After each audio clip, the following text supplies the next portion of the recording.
పరమ గురువులతో జీవనం. Living with the Himalaya masters Swami Rama. ప్రఖ్యాతిగాంచిన యోగిని మాత మాకు ప్రేక్షక భావనే కానీ హృదయంలో ఒకరం అనే భావన రాలేదు. మా ఇద్దరికి కూడా ధ్యానంపైనే ముగ్గు ఉండి తక్కిన పదాల విలువ తెలిసిన రాజయోగ జ్ఞానయోగ పదాలను అనుసరిస్తున్నాం. ఎవరైనా ఒక ప్రత్యేక పదాన్ని అనుసరిస్తే అతడు తక్కిన పదాలను ద్వేషిస్తున్నాడని కాదు.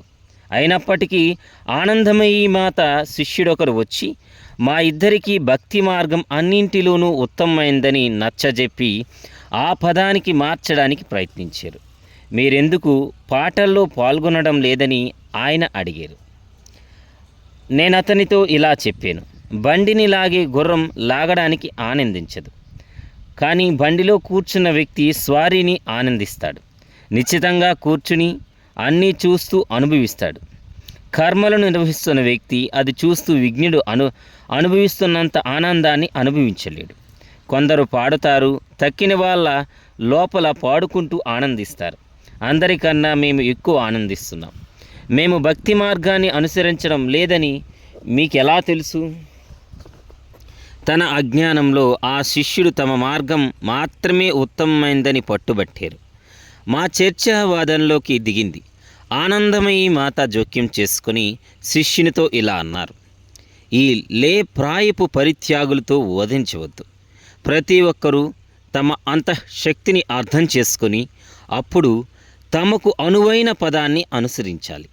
భక్తి మార్గం అంటే మోగ భక్తి కాదు, సంపూర్ణ అంకితం అవ్వటం, శరణాగతం అవ్వటం. దైవాన్ని ప్రేమించటమే భక్తి. అది హృదయంతో పాల్గొనే పదం. కానీ అది జీవితంలో సమస్యలను పరిష్కరించే బుద్ధితోనూ ఆలోచన శక్తితోనూ విభేదించదు. భక్తి కూడా తగిన మార్గాల్లో భాగమే. భక్తి లేకపోతే జ్ఞానయోగి జ్ఞాన సముపార్జన చేయలేడు. ప్రతి ఒక్కరూ పూజా మార్గమైన భక్తి చాలా సులువు, సరళమైందని భావించి దానిని అనుసరించదలిచారు. కానీ అది నిజం కాదు. తమ స్వీయ స్థితిని ఆరాధించకుండా భగవంతుడు ఉన్నాడని ఒప్పుకోవడమే భక్తి మార్గానికి అర్థం. ఏడుపు, వణుకు, ఆవేశం పొందడం, విచిత్ర ప్రవర్తనలు చేయటం చేసేవారు భక్తి మార్గంలో అనుసరిస్తున్నట్లు చెప్పలేం. మనస్సును ప్రశాంతంగా ఉంచటం నేర్చుకోవాలి.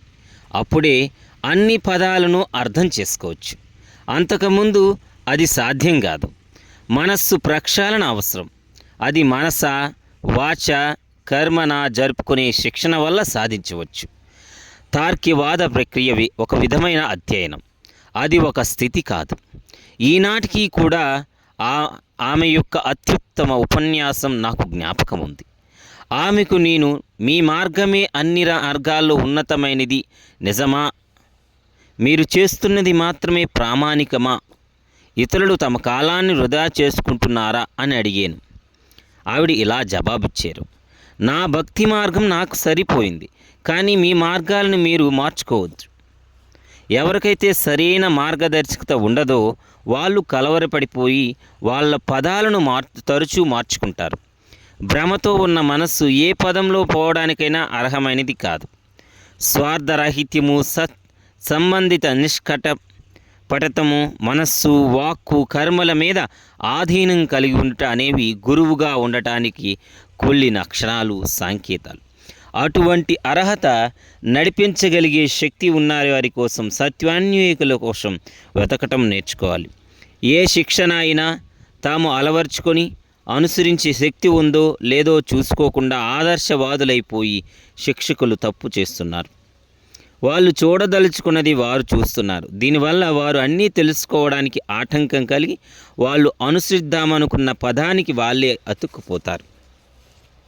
వాళ్ళు మత దురాభిమానులు, అయిపోయి ఆఖరుకు ఇతరులతో జగడానికి కూడా దిగుతారు. ఆత్మోన్నత ప్రవృత్తి పెంచుకుంటూ హద్దులు చూసుకుంటూ జ్ఞాన సముపార్జన ద్వారాలు మూసివేస్తూ తన పనుల్లోనే నిమగ్నమై మితభాషి అయి గర్వాంధకారి అయిన ఏ సాధకుడైనా ఇది జరుగుతుంది. మాత మా ఆలోచనలు ద్రోపరిచేరు. మేము ఆచరిస్తున్న సూత్రాలను బలపరిచేరు. బలపరిచేరు. వేదాలను అభ్యసించటం మంచిది, అది సహాయకారి. కానీ సత్సంగం లేకపోతే అటువంటి అధ్యయనాల్లో గర్వాంధుడు అవడానికి వీలుంది. సత్సంగం ఉన్న పండితులు చాలా అనుకువగా, నెమ్మదనం, మనస్సు విప్పి మాట్లాడడం వంటి ప్రవర్తనలతో ఉంటారు అని ఆమె అన్నారు. ఇంకా ఆమె ఇలా అన్నారు, అప్పుడే మొదలుపెట్టిన వారు వారి మార్గం గొప్పదని డాంబికాలు పలుకుతారు. కానీ ఆ మార్గంలో ప్రయాణించిన వారికి అన్ని పదాలు ఒకే చోటుకు చేరుతాయని తెలుసు. పదాలలో ఇది గొప్పది, ఇది తక్కువది అని లేదు.